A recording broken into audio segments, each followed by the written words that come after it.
नमस्कार दोस्तों, स्वागत है आप सभी का हमारे YouTube चैनल के ऊपर। देखिए दोस्तों, अगर आप हमारे चैनल पर पहली बार आए हैं तो चैनल को सब्सक्राइब करने के साथ साथ में बेल आइकन को जरूर प्रेस कर लें, ताकि आने वाले इसी तरीके के लेटेस्ट अपडेट हैं वो आपके पास में पहुंचते रहें। देखिए, आपके पास अगर you will get all notification, अगर आप बेल आइकन प्रेस नहीं करोगे तो नोटिफिकेशन आपके पास में नहीं आएगा। तो आपसे रिक्वेस्ट है कि आप बेल आइकन को जरूर प्रेस कर लें। देखिए दोस्तों, बात करते हैं आरपीएससी फर्स्ट ग्रेड का टेस्ट पेपर है उसके बारे में। देखिए अपन बात करते हैं। देखिए, पहले के जो टेस्ट पेपर है उसकी लिंक मैंने आपको नीचे डिस्क्रिप्शन में दे रखी है, तो वहाँ से आप जो टेस्ट पेपर है उसके बारे में देख सकते हैं। इन टेस्ट पेपर की अपन ने एक सीरीज स्टार्ट कर रखी है, उसके नेक्स्ट पार्ट की अपन बात करते हैं और आज का सेशन अपन शुरू करते हैं। देखिए, आज का पहला क्वेश्चन है, सहायक संधि की नीति किसने प्रारंभ की थी? तो सहायक संधि है उसकी नीति किसके द्वारा प्रारंभ की गई थी? लॉर्ड वेलेस्ली के द्वारा सहायक संधि की नीति है वो प्रारंभ की गई थी।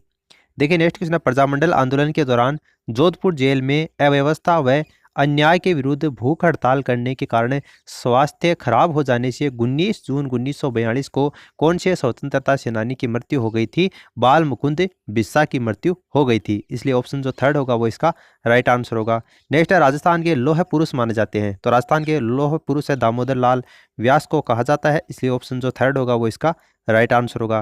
नेक्स्ट है, डाबी कांड का संबंध किस रियासत से था? तो डाबी कांड का जो संबंध है वो बूंदी रियासत से था, इसलिए बूंदी रियासत इसका राइट आंसर होगा। देखिए, नेक्स्ट क्वेश्चन है, उपरमाल पंच बोर्ड की स्थापना किसके द्वारा की गई थी? तो उपरमाल पंच बोर्ड की स्थापना विजय सिंह पथिक के द्वारा की गई थी, ऑप्शन थर्ड इसका राइट आंसर होगा। नेक्स्ट है, ट्रेंच मिशन किससे संबंधित था? तो ट्रेंच मिशन बेंगू किसान आंदोलन से संबंधित था, इसलिए ऑप्शन थर्ड इसका आंसर होगा।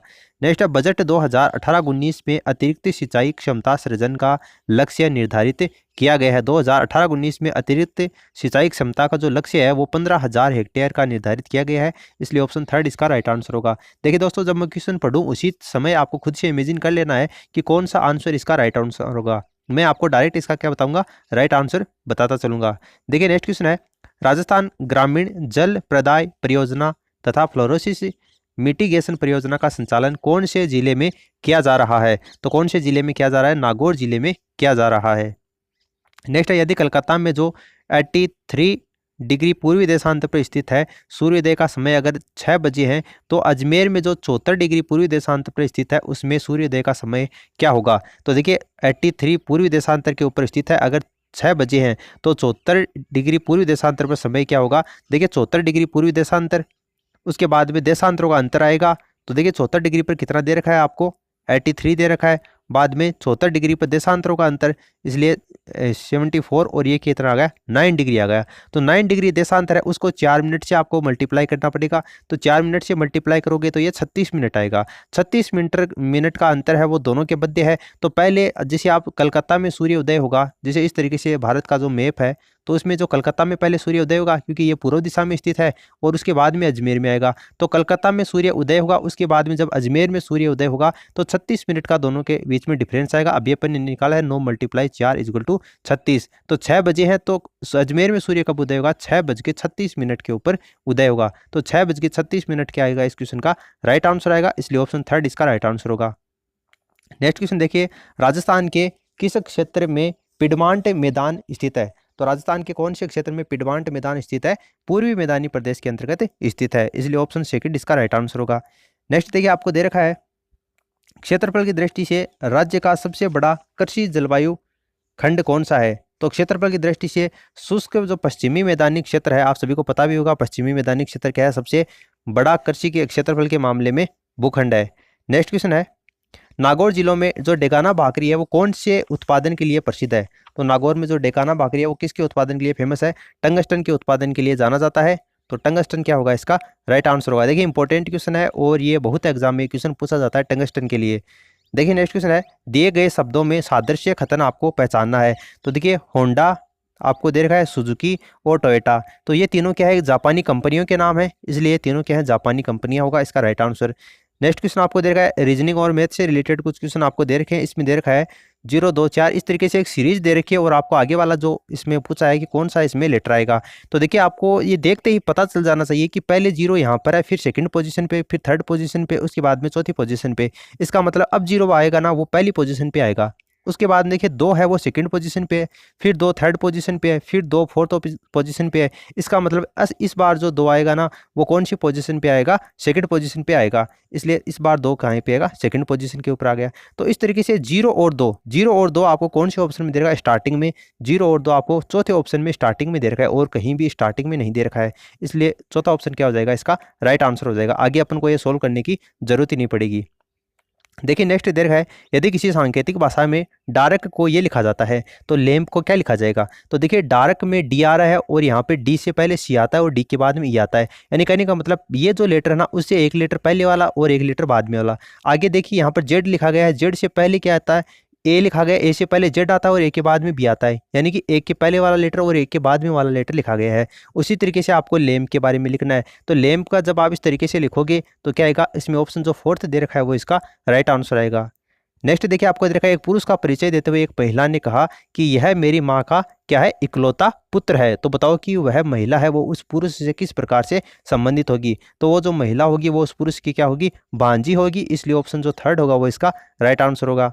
नेक्स्ट आपको दे रखा है, उसी क्रम में लिखो जिस क्रम में वे शब्दकोश में पाए जाते हैं। तो ये शब्दकोश से रिलेटेड क्वेश्चन दे रखा है, 5 वर्ड आपको यहाँ पर लिख रखे हैं और कोड के आधार पर आपको चयन करना है। तो देखिए इसमें जो ऑप्शन फोर्थ दे रखा है वो राइट आंसर होगा। यानी कि ऑप्शन जो आपको ये जो सीन है वो सबसे पहले लिखा जाएगा, उसके बाद में साइंस लिखा जाएगा। तो ऑप्शन जो फोर्थ होगा वो इसका राइट आंसर होगा। आगे आपको दे रखा है, अंग्रेजी वर्णमाला में बाएं से, अंग्रेजी वर्णमाला में बाएं से यानी कि ABCD इसी तरीके से चल रहा है। और 13वें अक्षर के दाईं ओर, यानी 13वां अक्षर यहाँ पर आ गया और उसके दाईं ओर, यानी कि 13 और 5 कितने हो गए, 18 हो गए।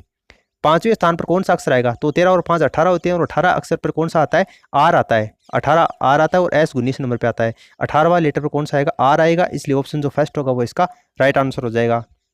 नेक्स्ट आपको दे रखा है, 2 ऋणात्मक संख्याओं का योग। तो 2 ऋणात्मक संख्याओं का योग क्या होता है, हमेशा ऋणात्मक ही होता है। जैसे -5 है और -3 है, इसका योग करोगे तो कितना आएगा, -8 ही आएगा। तो ये क्या होगा, इसमें हमेशा ही ऋणात्मक होता है। इसलिए ऑप्शन जो सेकंड होगा वो इसका राइट आंसर होगा। नेक्स्ट क्वेश्चन आपको मैथमेटिक्स से रिलेटेड दे रखा है, बिल्कुल इजी क्वेश्चन दे रखा है, कुछ भी नहीं है। 104 को 96 से मल्टीप्लाई करना है। आपके पास में RPSC फर्स्ट ग्रेड में 75 क्वेश्चन आते हैं और आपको इतना समय आराम से मिलता है कि आप इसमें से इनको आराम से कैलकुलेट वैसे भी कर सकते हो। वरना अगर आप ऐसे नहीं करना चाहो तो ये 100 से 4 ज़्यादा है और ये 100 से 4 कम है। इसलिए A² - B² वाला जो फॉर्मूला है वो यहाँ से बन जाएगा, जैसा कि आप यहाँ पर सोल्यूशन किया गया है उसमें भी देख सकते हो। तो A+B और A-B से हो जाएगा और जो 9284 होगा वो इसका राइट आंसर आ जाएगा। नेक्स्ट क्वेश्चन आपको दे रखा है, 19x - 17y बराबर 55 दे रखा है और 17x - के 19y बराबर 53 दे रखा है। तो x - y का मान आपको ज्ञात करना है। तो आपको कुछ भी नहीं करना है, इन दोनों समीकरणों को आपको जोड़ देना है। 19x को 17x इसमें जोड़ोगे तो 19x और 17x मिलकर कितने बनेंगे, 36x बनेंगे। उसके बाद में जोड़ोगे तो ये 17y है माइनस का और माइनस का 19y है। अभी अपन ने बात की थी, 2 ऋणात्मक संख्या को जोड़ते हैं तो क्या आता है, हमेशा ऋणात्मक आती है। इसलिए माइनस का कितनी आ गई, 36y आ गई। फिर बाद में 55 एक तरफ दे रखा है और दूसरी तरफ आपको 53 दे रखा है। तो 5 और 3 कितने हो गए, 8 हो गए और ये 5 और 5 10 हो गए। तो 108 आ गया। यहाँ से 36 कॉमन आ जाता है और अंदर x - y बच जाता है और बाद में 108 इधर है। तो x - y का मान क्या आएगा, यहाँ से जब 36 इसके नीचे जाएगा तो 108 अपॉन कितना आएगा, 36 आ जाएगा और इसका मान कितना आ जाएगा, 3 आ जाएगा। ठीक है, 3 आ जाएगा। तो x - y इक्वल टू क्या हो जाएगा, 3 हो जाएगा। 3 आपको कौन से ऑप्शन में दे रखा है, थर्ड ऑप्शन में दे रखा है। इसलिए यही इसका राइट आंसर हो जाएगा। नेक्स्ट आपको दे रखा है, संगमरमर के एक आयताकार 28 सेंटीमीटर चौड़े और 5 सेंटीमीटर मोटे टुकड़े का भार है वो 112 किलोग्राम दे रखा है और आगे वाला जो आपको दे रखा है घन सेंटीमीटर संगमरमर का भार वो ग्राम में दे रखा है। तो किलोग्राम को या तो आप ग्राम में बदलो या फिर इस ग्राम को आपको किलोग्राम में बदलना पड़ेगा। तो टुकड़े की लंबाई आपको ज्ञात करनी है। तो देखिए टुकड़े की लंबाई आपको x मान लेनी है, 112 आपको किलोग्राम टुकड़े का भार दे रखा है। जब आप इसको किलोग्राम को ग्राम में बदलोगे 1000 से मल्टीप्लाई कर देना। उसके बाद टुकड़े की जो लंबाई मानी है वो x हो जाएगी और इसकी चौड़ाई 28 हो जाएगी और टुकड़े का इसमें जो दे रखा है भार वो कितना हो जाएगा, बराबर 25 हो जाएगा। तो यहाँ से जब आप इसको सोल्व करोगे x का मान निकालोगे तो कितना आ जाएगा, 32 आ जाएगा। ये x तो यहीं रख लेना और उसके बाद में ये जो 25 है इसके मल्टीप्लाई में ऊपर तो ये संख्या चली जाएगी और ये ऊपर वाली है इसको वज्र गुणा करके ये संख्या क्या आ जाएगी, नीचे आ जाएगी। देखिए आगे वाला क्वेश्चन दे रखा है, आपको बहुलक बताना है। तो बहुलक आप यहाँ पे देख सकते हो कौन सा बहुलक होगा, जो ज़्यादा बार रिपीट हो रहा है वही बहुलक होगा। और ज़्यादा बार यहाँ पर कौन सी संख्या रिपीट हो रही है, 5 है वो ज़्यादा बार रिपीट हो रहा है। इसलिए 5 इसमें कौन सी ऑप्शन दे रखा है, देखिए यहाँ पर ये 15 लिखा गया, 15 नहीं होगा, यहाँ पर क्या आएगा, 5 आएगा। तो ये मिस प्रिंट है यहाँ पर, ऑप्शन जो फोर्थ होगा वो इसका राइट आंसर होगा। नेक्स्ट आपको देखा हरिश्चंद्र में कौन सी संधि है। तो हरिश्चंद्र में कौन सी संधि होती है, विसर्ग संधि होती है। इसलिए विसर्ग संधि आपको थर्ड ऑप्शन में दे रखी है, ये इसका राइट आंसर हो जाएगा। असत्य शब्द में उपसर्ग कौन सा है, तो असत्य में अ उपसर्ग है, इसलिए ऑप्शन फर्स्ट, सॉरी ऑप्शन जो थर्ड होगा वो राइट आंसर। नेक्स्ट आपको अपव्यय दे रखा है, तो अपव्यय शब्द का जो विलोम शब्द है वो कौन सा होता है, यहाँ पर मितव्यय होता है, इसलिए ऑप्शन थर्ड इसका राइट आंसर हो जाएगा। नेक्स्ट देखिए आपको यहाँ पर दे रखा है 27 नंबर का क्वेश्चन है दक्षिण, तो दक्षिण का क्या होता है, खटीन होता है। नेक्स्ट आपको उर और उरु का अर्थ बताना है, यानी उर का अर्थ मतलब तो क्या होता है, देखिए उर का मतलब तो होता है हृदय और उरु का मतलब होता है जांग, जांग या फिर इसको जंगा बोलते हैं, तो हृदय और जंगा आपको फर्स्ट ऑप्शन में दे रखा है। नेक्स्ट आपको तुष्टिकरण दे रखा है, तो तुष्टिकरण कौन सा मतलब वर्तनी की दृष्टि से शुद्ध है ये आपको बताना है, तो ऑप्शन जो फर्स्ट होगा वो इसका राइट आंसर होगा। नेक्स्ट आपको डेपुटेशन दे रखा है, शब्दावली से रिलेटेड है, डेपुटेशन का मतलब होता है प्रतिनियुक्ति या फिर शिष्टमंडल, तो प्रतिनियुक्ति या फिर शिष्टमंडल आपको फोर्थ ऑप्शन में दे रखा है, इसलिए ये ऑप्शन इसका राइट आंसर हो जाएगा। नेक्स्ट क्वेश्चन आपको ये इंग्लिश से रिलेटेड दे रखे हैं, कुछ क्वेश्चन आपको ब्लैंक स्पेस दे रखा है और वो भरना है। आपको दे रखा है had the police not reached there in time the bandits dash him, तो इसमें क्या आएगा, the bandits would have killed आएगा, इसके अंतर्गत वुड हैव किल्ड, ये फोर्थ ऑप्शन इसका राइट आंसर होगा। उसके बाद में नेक्स्ट क्वेश्चन देखा है Mohan gave the beggar an old shirts, तो जब आप इसको सोल्व करोगे तो एन ओल्ड शर्ट्स है, ये तो पहले आ जाएगा, एन ओल्ड शर्ट्स कौन से ऑप्शन में दे रखा है आपको, ये 3 ऑप्शन में दे रखा है, तो एन ओल्ड शर्ट्स आ जाएगा। उसके बाद में आपको हेल्पिंग वर्ब लगानी पड़ेगी, तो यहाँ पर ये सेकंड फॉर्म दे रखी है, तो यहाँ पर सेकंड फॉर्म के अनुसार क्या जाएगा, वाज आएगा। वाज आपको कौन से फॉर्म दे रखा है, आपको तीनों में दे रखा है। उसके बाद में देखिए मेन वर्ब की थर्ड फॉर्म आएगी, तो गेव की थर्ड फॉर्म गिवन होती है, गिवन आपको कौन से ऑप्शन में दे रखा है, इसमें तो नहीं है, ये अपने आप ही कैंसिल हो गया। गिवन आपको ये 2 में दे रखी है, गिवन आ गया। गिवन के बाद में देखिए क्या आएगा, यहाँ पर लिख रहा है मोहन, तो मोहन के लिए साथ में टू लगेगा, तो टू द बेगर आएगा पहले, सॉरी ये ऑब्जेक्ट आएगा, ऑब्जेक्ट क्या है, द बेगर आएगा, तो द बेगर टू और ये बाई मोहन, ये सब्जेक्ट है उसको ऑब्जेक्ट में बदल देंगे, तो ये सब्जेक्ट बाई लगाकर यहाँ पर ऑब्जेक्ट में बदल गया, ऑप्शन जो सेकंड होगा वो इसका राइट आंसर हो जाएगा। नेक्स्ट आपको डायरेक्ट इनडायरेक्ट से दे रखा है माई कजन सेड, बाद में my roommate snored throughout the night, तो जब आप इसको सोल्व करोगे तो माई कजन, तो माई कजन का तो माई कजन आ जाएगा, उसके बाद में ये शेड आ जाएगा, बाद में कनेक्टिव के रूप में दैट आएगा, और बाद में माई रूममेट दे रखा है, तो माई है वो बदलेगा हर में, हर रूममेट आ जाएगा। उसके बाद में he'd snored throughout the night, तो ये जो आपको ऐसा का ऐसा दे रखा है ऑप्शन फर्स्ट वही इसका राइट आंसर हो जाएगा। नेक्स्ट आपको दे रखा है she dash 10 candles in one breath, तो देखिए she put out 10 candles in one breath, put out क्या आएगा, इसका राइट आंसर आएगा। नेक्स्ट है when I was young I dash read without glasses, तो when I was young I should read without glasses, should क्या आएगा इसमें, ये सुटेबल होगा। नेक्स्ट आपको दे रखा है they would not dash me in, तो देखिए इसमें क्या आएगा, they would not allow me in, allow क्या आएगा, इसका राइट आंसर आएगा।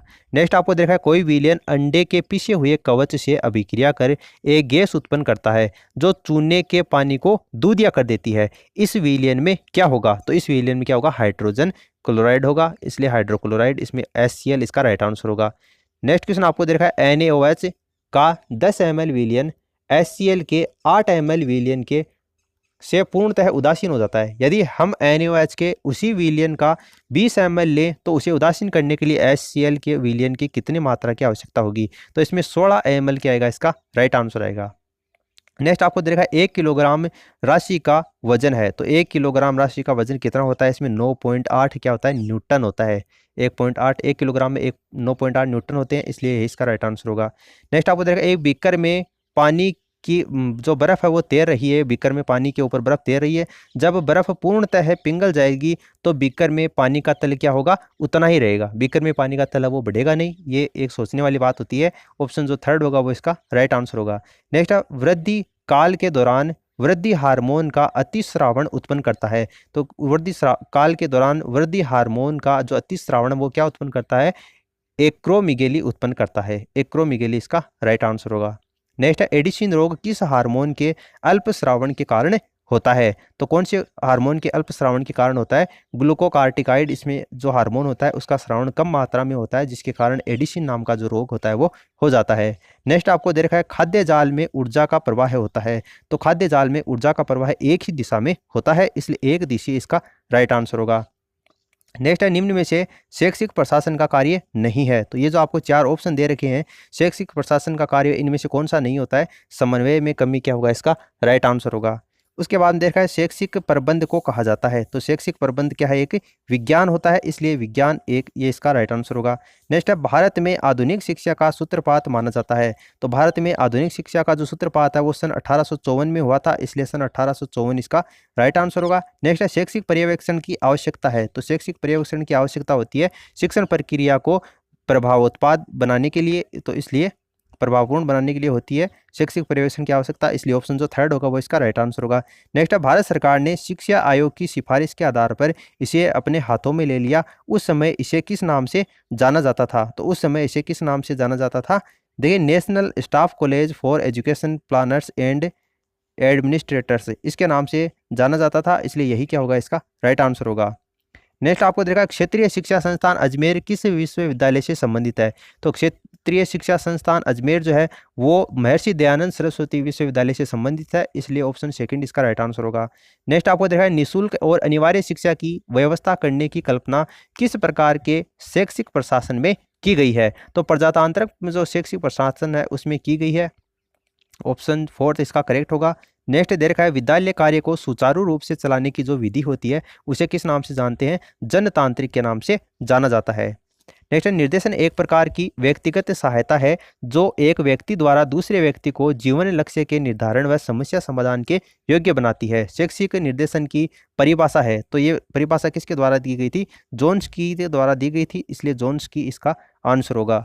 नेक्स्ट है निम्न में निर्देशन की विशेषता नहीं है, तो ये जो आपको चार ऑप्शन दे रखे हैं इनमें से कौन सी विशेषता है जो निर्देशन की नहीं होती है, तो देखिए परस्पर विचारों का आदान प्रदान ये निर्देशन की विशेषता नहीं है। नेक्स्ट है निर्देशन का कार्य क्या है, तो निर्देशन का क्या कार्य होता है, उचित समन्वय स्थापित करना, संप्रेषण को प्रभावित करना, अधीनस्थ प्रगति में नेतृत्व प्राप्त प्रदान करना और उपरोक्त सभी इसका आंसर होगा।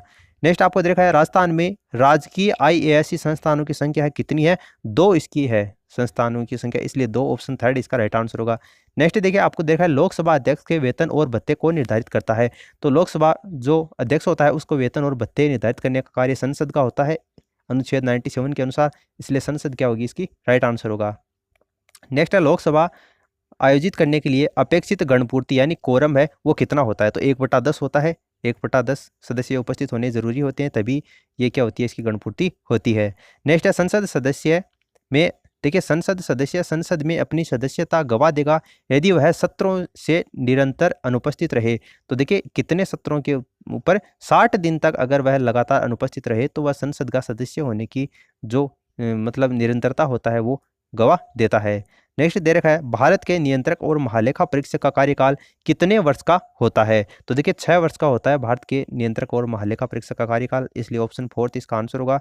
नेक्स्ट ऐसे व्यक्ति कौन है जो राज्यसभा के सदस्य होते हुए राज्यसभा और लोकसभा दोनों में बोल सकते हैं, तो वे वो मंत्री होते हैं जो राज्यसभा के सदस्य हैं, इसलिए वे मंत्री जो राज्यसभा के सदस्य हैं वो लोकसभा और राज्यसभा दोनों में बोल सकते हैं, ऑप्शन फोर्थ इसका आंसर होगा। नेक्स्ट क्वेश्चन देखिए आपको दे रखा है राष्ट्रीय कोष का अभिरक्षक कौन सा अंग है, तो राष्ट्रीय कोष का अभिरक्षक कौन सा होता है, विधानमंडल इसका अंग होता है।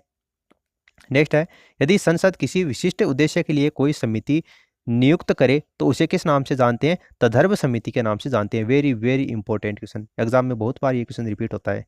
नेक्स्ट क्वेश्चन है निम्न में से कौन सा संसद से संबंधित नहीं है, तो देखिए इसमें जो बर्खास्त करने वाली बात है वो संसद से संबंधित नहीं होती है, इसके अलावा आमुख भी होती है, भंग भी करता है, स्थगन भी होता है, बर्खास्त करना संसद का ये संबंधित नहीं है। नेक्स्ट देखिए आपको दे रखा है इलाहाबाद स्तंभ शिलालेख निम्नलिखित में से एक से संबंध है, तो इलाहाबाद जो स्तंभ शिलालेख है वो निम्नलिखित में से कौन से संबंधित है, समुद्रगुप्त से ये संबंधित है, इसलिए समुद्रगुप्त क्या होगा, इसका राइट आंसर होगा।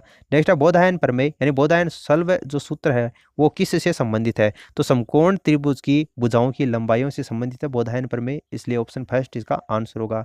नेक्स्ट है सूची फर्स्ट को सूची सेकंड से आपको मिलान करना है और बाद में आगे कूट दे रखे और कूट के आधार पर आपको चयन करके बताना है, तो सूची फर्स्ट को सूची सेकंड से अपन मिलान कर लेते हैं। एक तरफ आपको प्रसिद्ध मंदिर दे रखे हैं और दूसरी तरफ राज्य दे रखे हैं, तो देखिए आपको दे रखा है विद्याशंकर मंदिर, तो विद्याशंकर जो मंदिर है वो कर्नाटक में है, इसलिए कर्नाटक इसका आंसर हो जाएगा। उसके बाद देखिए नेक्स्ट दे रखा है राजरानी मंदिर, तो राजरानी मंदिर है वो उड़ीसा में है, इसलिए उड़ीसा इसका आंसर होगा। नेक्स्ट है कंदरिया महादेव का मंदिर कहाँ पर है, मध्य प्रदेश में है। और नेक्स्ट आपको भीमेश्वर मंदिर दे रखा है, तो भीमेश्वर मंदिर कहाँ पर है, आंध्र प्रदेश में स्थित है। तो 2 4 3 1 2 4 3 1 ये आपको कौन से ऑप्शन में दे रखा है, 2 4 3 1 आपको पहले ऑप्शन में दे रखा है, इसलिए ये कूट क्या हो जाएगा, इसका राइट आंसर हो जाएगा। नेक्स्ट क्वेश्चन दे रखा है, अलाउद्दीन खिलजी ने निम्न में से कौन सा कार्य किया था। तो अलाउद्दीन खिलजी ने ये कौन कौन से कार्य किए थे। प्रशासन को चुस्त दुरुस्त करने का कार्य किया था, मंगोलों का आक्रमण रोकने के लिए विशाल सेना का गठन करने का कार्य बिल्कुल किया था, बाजार नियंत्रण व्यवस्था लागू की और वस्तुओं का मूल्य निर्धारित किया, तथा तैयार और आवश्यक वस्तुओं को सस्ता किया। तो तीनों कार्य किए थे, इसलिए ऑप्शन जो थर्ड फोर्थ होगा वो इसका राइट आंसर हो जाएगा। नेक्स्ट, भारतीय इतिहास में बाजार नियमों मूल्य नियंत्रण पद्धति की शुरुआत की गई थी। तो अलाउद्दीन खिलजी के द्वारा ही की गई थी, इसलिए ऑप्शन फोर्थ इसका आंसर होगा। नेक्स्ट है, चित्रकला की मुगल कला भारतीय लघु चित्रकला की रीढ़ है। निम्नलिखित में से किस कला पर मुगल चित्रकला का प्रभाव नहीं पड़ा है। तो किस पर नहीं पड़ा है, काली घाट के ऊपर नहीं पड़ा है। काली घाट जो चित्रकला है का क्षेत्र पश्चिमी मध्य प्रदेश में स्थित है, इसलिए ऑप्शन जो फोर्थ होगा वो इसका राइट आंसर होगा, क्योंकि उसमें मुगलों का जो शासक है वह नियंत्रण में कम रहा था, वो पश्चिमी क्षेत्र। नेक्स्ट देखिए, निम्नलिखित में से कौन से मध्यकालीन भारत के प्रसिद्ध विधिवेता नहीं थे। तो कौन नहीं थे, राजशेखर नहीं थे, इसलिए ऑप्शन थर्ड होगा वो इसका राइट आंसर होगा। फिर देखिए नेक्स्ट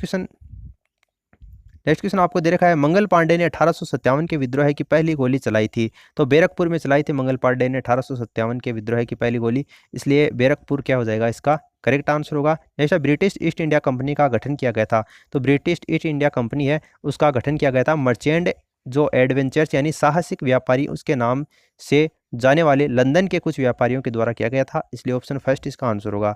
नेक्स्ट दे रखा है, अमृतसर की संधि निम्नलिखित में से किसके और महाराजा रणजीत सिंह के बीच में हुई थी। तो एक तरफ तो महाराजा रणजीत सिंह थे और दूसरी तरफ लॉर्ड जो मिंटो थे, इसलिए लॉर्ड मिंटो और रणजीत सिंह और अंग्रेजों के बीच में 25 अप्रैल 1809 को अमृतसर में ये संधि हुई थी।